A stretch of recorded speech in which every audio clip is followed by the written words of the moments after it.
Arrest అయ్యారు. Driver Subrahmanyam హత్య కేసులో సాక్షులను ప్రభావితం చేసిన వ్యవహారంలో పోలీసులు అదుపులోకి తీసుకున్నారు. రాజమండ్రి జిల్లా కోర్టు దగ్గర అనంతబాబును పోలీసులు అరెస్ట్ చేశారు.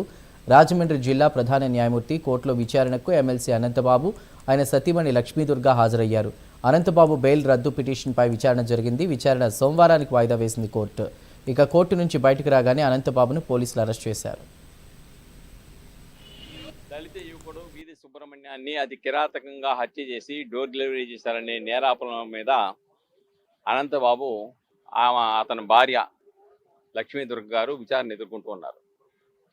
అయితే ఈ కేసు జిల్లా కోర్టులో ప్రత్యేక న్యాయస్థానంలో విచారణ జరుగుతూ ఉండగా, విచారణ జరగడానికి సిద్ధంగా ఉండగా ఆ సాక్షుల్ని కాకినాడలో ప్రభావితం చేయడానికి, భయపెట్టడానికి, తప్పుడు సాక్ష్యం చెప్పడానికి, అలాగనే ఒక్కొక్కరికి ₹1,00,000 చొప్పున క్యాష్ను ఇచ్చేసి, బలవంతాన్ని ఇచ్చేసి, చెప్పకపోతే తీసుకోకపోతే మిమ్మల్ని చంపేస్తామని బెదిరించారని వాళ్ళు ఫిర్యాదు ఇచ్చారు సర్పవరంలో.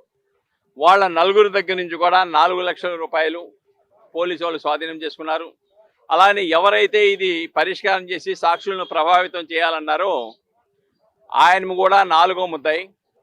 ఆయన ఒప్పుదల స్టేట్మెంట్ ప్రకారం కూడా ఆయనకు కూడా ₹1,00,000 ఇస్తామని 25,000 ఇచ్చారు.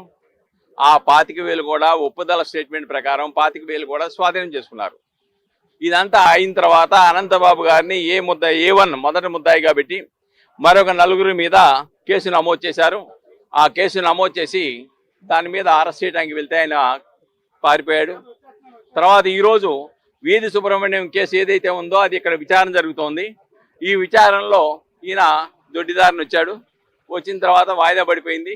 వాయిదా పడిపోయిన తర్వాత సర్పవరం ఏదైతే కేసు నమోదు చేశారో సాక్షులను బెదిరించారని, వీధి సుబ్రహ్మణ్యం హత్య కేసులో సాక్ష్యం చెప్పొద్దని ఏదైతే బెదిరించారో ఆ బెదిరించిన దానిలో ఆ కేసులో అరెస్ట్ చేయడానికి వచ్చారు. వాయిదా పడిపోయినప్పుడు కూడాను వాయిదా పడిపోయిన తర్వాత ఆయన బయటకు వస్తే అరెస్ట్ చేస్తారని అక్కడే ఉన్నారు. చివరికి ఇప్పుడు బయటకు వచ్చారు. ఆ కేసులో వీధి సుబ్రహ్మణ్యం కేసులో కాదు, వీధి సుబ్రహ్మణ్యం కేసులో బెయిల్ రద్దు చేయమనే పిటిషన్ ఇంకోటి ఉంది. దీనిలో ఈ బెయిల్ రద్దు చేయడానికి అది మంగళవారం, బుధవారంలో దాని మీద విచారణ జరిగి నిర్ధారించడం జరుగుతుంది. దళిత